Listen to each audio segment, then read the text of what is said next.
네, 안녕하세요. 커뮤니케이션 콘텐츠 전공 최미듬입니다. 저는 커콘 전공 주임을 맡고 있고 또 교내 교육방송국 DBS에서 주강 교수를 맡고 있습니다. 반갑습니다. 학사는 동덕 방송연예과시고 석박사는 신문방송학으로 알고 있습니다. 학사 졸업 후 교수가 되기까지의 과정이 궁금합니다. 네, 저는 잘 알고 계시다시피 동덕여자대학교 방송연예과를 졸업했습니다. 그리고 영어과를 복수 전공했고요. 졸업 후에는 바로 대학원에 진학을 했어요. 근데 그 당시에는 우리 학교에 커뮤니케이션학을 다루는 대학원이 없었기 때문에 이제 다른 한양대학교로 가서 신문방송학과 석사 2년을 이제 마치게 되었습니다. 이건 좀 다른 얘기인데 이제 우리 대학에도 뉴미디어 콘텐츠 대학원이 내년부터 신설이 될 예정이거든요. 많은 관심 부탁드립니다. 저는 다른 학교로 가서 석사를 공부를 하고 정보통신정책연구원이라는 곳에서 연구원으로 일을 시작을 했어요. 그런데 대학원 때 배우던 걸 가지고 일을 막상 해보니까 공부가 조금 부족하다, 조금 더 공부를 해야겠다라는 생각이 점점 더 명확해지더라고요. 그래서 이제 다시 박사과정을 진학을 하게 됐고요. 박사를 졸업한 후에는 KBS 연구원으로 근무를 시작을 했습니다. 그리고 중간에 고려대학교 연구교수를 거쳐서 2020년 9월에 이제 우리 동덕여자대학교 교수로 임용되었습니다. 다른 직종에서 일한다는 건 새로운 도전을 하는 것과 마찬가지인데 그 과정에서 겪은 어려움, 그에 대한 마음가짐은 어떠셨나요? 네, 실은 제가 일했던 직장들이나 경험했던 일들이 굉장히 유사한 일들이긴 했어요. 근데 아마 제 이제 학부 때 전공이랑 석사 전공이 달라져서 이 질문을 주신 것 같은데요. 전공이 좀 다르죠. 별개의 다른 전공이어서 당연히 어려움은 있었습니다. 예를 들면은 이미 신문방송학과에서 기본적인 개념들, 이론들을 배우고 온 친구들이랑 같이 수업을 듣고 과제를 내는 거잖아요. 그래서 초반에는 역량 차이는 분명히 있었던 것 같아요. 어려운 상황이긴 했는데 또 그렇게 어렵지는 않았습니다. 솔직히 말씀드리면. 왜냐하면 다행스럽게도 대학원 수업은 보통 교수님들께서 유인물이나 논문이나 이제 원서를 미리 나눠주시고 이거 각자 읽고 다음 주에 모여서 발표하고 의견 내놓고 하는 식으로 진행이 되는 수업들이었거든요. 그래서 미리 다른 친구들이 한 번 읽고 올 때 저는 두 번, 세 번 읽고 가면 수업을 따라가는데 어려움이 크지는 않더라고요. 그리고 읽다가 모르는 개념 나오면 추가 자료 미리 찾아서 읽어보고 숙지하고 들어가면 되니까 큰 어려움은 없었습니다. 만약에 여러분들 저처럼 새로운 일을 시작하고 싶거나 앞으로 그럴 예정이신 분들은 시간만 더 투자하시면 돼요.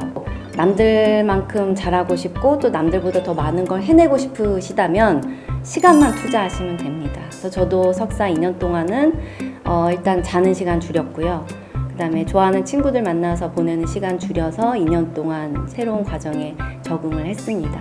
제가 했던 콘텐츠 분석과 비평실습 수업 들으신 분들은 아마 제가 석사 2년 동안 왜 어떻게 수업에만 집중할 수밖에 없었는지 그 상황을 아실 거예요. 제가 사담을 이야기를 해드려서. 그래서 그 이야기가 궁금하시면 내년 1학기에 콘분비 수업을 신청하시면 됩니다. 지금 방송국 주간 교수님으로 일하고 계신다고 들었는데 커콘 교수님으로서 방송국을 운영하면서 특히 신경 쓰시는 지점이 무엇인지 궁금합니다. 네, 처음에 방송국 주간 교수를 맡게 되었을 때는 좀 부담감이 컸어요. 왜냐하면 조금 더 전문적인 지식이나 정보나 의견을 드려야 한다는 생각 때문이었는데요. 근데 막상 시작해보니까 방송국원분들의 전반적인 활동이 굉장히 자율적이었어요. 그리고 자유스러운 분위기에서 진행이 되더라고요. 그래서 크게 제가 디렉팅을 하거나 의견을 드릴 일들은 솔직히 많지 않았습니다. 네. 그럼에도 불구하고 제가 신경을 쓰는 부분은 연습하고 또 시행착오를 겪을 수 있는 그런 시간을 많이 드리려고 노력하고 있어요. 그래서 이벤트들도 있는데 얼마 전에 제가 오픈 스튜디오 행사에 다녀왔어요. 그래서 거기에 학생분들이, 국원분들이 아나운싱하고 그 영상 편집한 완성본을 가지고 같이 이야기 나누는 시간을 가졌거든요. 근데 보니까 국원분들이 이미 전문가가 되는 과정 속에서 잘 즐기고 있더라고요. 그래서 큰 어려움은 없습니다. 네. 아나운서를 준비하셨다고 알고 있는데 실례가 안 된다면 아나운서 스피치 맛보기 보여주실 수 있나요? 네, 이 질문에 대한 대답은 아니요입니다. 굉장히 신뢰되는 질문이에요. 농담이고요. 제가 조금 더 명확히 드릴 필요가 있을 것 같은데 아나운서 시험도 많이 봤어요. 근데 기자 시험도 봤고 PD, 그중에서도 예능 PD, 라디오 PD, 편성 PD 다 지원했었거든요. 그래서 어쩔 때는 1차 서류에서 탈락할 때도 있고 그다음에 어떤 때는 또 최종에 갔을 때도 있는데 끝끝내 최종 합격 통보는 받지 못했어요. 그래서 그래서 여러분들이 실패작을 볼 필요는 없으니까 이 질문은 아니요입니다.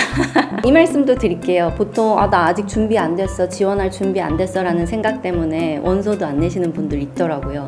무조건 내가 관심 분야가 있으면 일단 지원하세요. 지원서 쓰고 제출하고 운이 좋고 실력이 된다면 일반적인 프로세스를 한번 경험해보는 게 굉장히 큰 도움이 되거든요. 그래서 무조건 지금 머뭇거리고 계신 분이 있다면 지원서부터 쓰시길 바랍니다. 교수님의 최애 영화와 영화를 고를 때 우선순위로 보시는 것이 무엇인지. 네, 제 최애 감독, 최애 스토리 플롯, 최애 미장센 다 달라요. 그런데 종합적으로 봤을 때 제가 가장 애정하고 그래서 가장 많이 본 영화를 꼽으라고 하면 왕가위 감독의 화양연화입니다. 왕가위 감독이 각본도 직접 썼고요. 그리고 이제 배우들도 굉장히 유명한 배우들이에요. 여러분들은 잘 모르실 수도 있겠지만 장만옥, 양조위 배우가 출연을 했고, 이 영화를 한마디로 설명을 드리면 되게 절제된 화려함, 절제된 강렬함을 느끼실 수 있는 그런 영화입니다. 화양영화는 아주 다양한 영화제에서 수상을 했어요. 나무주연상, 여우주연상, 편집상, 미술상, 의상상, 분장상, 촬영상 등 정말 거의 대부분의 영역에서 그 작품성을 인정받은 영화고요. 특히 칸 영화제에서는 그때 나무주연상을 탔고 또 벌칸상을 탔어요. 벌칸상은 음향, 촬영, 미술 쪽 다 합쳐서 이 중에서 가장 기술적으로 완성도가 높았다 하는 작품에 주는 상이거든요. 근데 이 벌칸상을 화양연화가 수상을 했고, 우리나라 작품에서는 버닝, 아가씨 이 영화들의 미술 감독님이 이 칸 영화제에서 벌칸상을 수상한 바 있습니다. 한번 꼭 보셨으면 좋겠고요. 혹시 여러분 화양연화 뜻 아세요? 이 네 글자의 뜻은 가장 아름답고 찬란하고 빛나는 순간을 뜻하거든요. 그래서 항상 여러분들의 화양연화 그리고 저의 화양연화가 지금 이 순간이길 바라는 마음을 담아서 이 영화를 추천드립니다. 교수님이 추천하는 20대이면 꼭 해라 싶은 것들이 있다면 무엇일까요? 꼭 해야 할 하나의 행동을 꼽자면 좀 어렵긴 한데요. 일단은 세상에 존재하는 직업이 굉장히 다양하거든요. 이 다양한 직업에 대해서 조금 공부해보는 시간을 가졌으면 좋겠어요. 제가 그러지 못해서 좀 아쉬움도 남는 부분이고요. 여러분들이 모르고 있는 그런 직종도 많고 직업도 많고 또 직무도 많을 거예요. 그래서 내가 좋아하는 관심 분야가 있다면 이 분야와 관련된 직업이 뭐가 있을까? 국내에 또 한정될 필요도 없잖아요. 그러니까 세계에 있는 직업 중에서 뭐가 있을지를 좀 공부해 보시기를 바랍니다. MBTI별 추천 직업 이런 거 말고요. 이런 거 볼 필요 없고 그냥 다양한 직업이 뭐가 있는지를 공부하는 게 제일 중요한 것 같아요. 제가 수업 시간에 한번 말씀드렸는데 제 지인 중에 한 명이 여행 다니는 거 좋아하고요. 그 중에서도 매번 새로운 여행지 찾아다니는 거 좋아하고 또 기록하는 거 좋아하고 스크랩하는 거 좋아하는 친구가 있었거든요. 근데 이 친구가 또 꿈은 영화 산업에 종사를 하고 싶은 거예요. 감독도 하고 싶고 시나리오를 써보고도 싶고. 그런데 이제 직업에 대한 공부를 시작하고 찾은 진로가 로케이션 디렉터였어요. 그러니까 이 장면을 어디서 찍을지를 연구해서 논의해서 결정하는 직업이거든요. 그러니까 난 여행도 좋아하고 스크랩 좋아하고 기록하고 그걸 가지고 감독 스태프들과 이제 논의해서 이 장면은 이 나라의 이 골목길에서 찍자라고 이야기하는 그런 이제 직업을 가지고 살고 있는데 굉장히 삶에 대한 만족도가 높더라고요. 그래서 내가 뭘 하고 싶은지, 나의 취향은 뭔지, 나의 성향, 그리고 내가 타고난 역량이 뭔지를 종합적으로 좀 살펴봤을 때 이 다양한 직무 중에서 난 이게 잘 맞겠다. 이걸 좀 진지하게 고민하고 공부하는 시간을 가져보시기를 추천드립니다. 모교에서 일하는 것의 장점은 무엇인가요? 모교에서 일해서 가장 신나는 점은 학생분들이 제 후배라는 점이에요. 그래서 이제 후배니까 하나라도 더 알려주고 싶고, 또 더 신나는 점은 후배를 또 넘어서 여러분 나이대에 제가 종종 보여요. 그래서 뭔가 인터스텔라 장면이 막 떠오르는 거죠.